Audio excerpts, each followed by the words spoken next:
இந்த பூங்காவுக்கு பார்த்தா 55 கோடி பட்ஜெட்டு, 60 கோடி செலவு பண்ணியிருக்கேன். இப்போ எதில் போய் சேர்ப்பேன்? நீங்க என்ன இன்னுமா டிவிஎஸ்சியில் வேலை பார்க்குறீங்க? உங்களுக்கு எதுக்கு மலைப்பா இருக்கு? இல்லை Malathi, it is not like that. 96 நான் வேலை பார்த்துருக்கேன். 96 ஜெயலலிதா அரசின் மீது சுமத்திய ஊழல் குற்றச்சாட்டுகளுக்காகத்தான் திமுகவுக்கு மக்கள் வாக்களித்து திமுக ஆட்சிக்கு வந்தது. அப்போ இந்த விசாரணை கொடுத்துடும்போது நானும் ஒரு டீமுக்கு வேலை செஞ்சேன். நான் வேலை செஞ்ச டிஎஸ்பி கிட்ட மட்டும் 8 என்கொயரி இருந்துச்சு.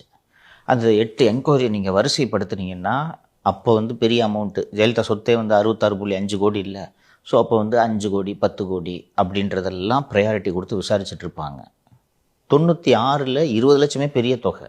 20 லட்சம் இருக்க ஊழலுக்கு அப்போது முக்கியத்துவம் இருக்காது.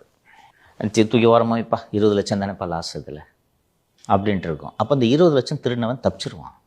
இது தோட்டக்கலையில் இது அமௌண்ட்டு வெறும் 30 கோடியாக தெரியுது, ஆனால் டபுளாக சுருட்டியிருக்காங்க. ஸோ இப்போ நீங்கள் உத்தண்டி திருவான்மையூர் பிரிட்ஜு ஊழலை விசாரிக்கும் போது இதுக்கு ப்ரையாரிட்டி கிடைக்காது. டிவிஎஸ்சி இவ்வளோ தான் இருக்குது. அந்த மேன் பவர் வச்சுட்டு என்னென்னத்தை விசாரிப்பீங்க? எவ்வளோ பேரை ப்ராசிக்யூட் பண்ணுவீங்க? பாதி அரசு ஜெயிலில் இருப்பான், அதிகாரி ஜெயிலில் இருப்பான்.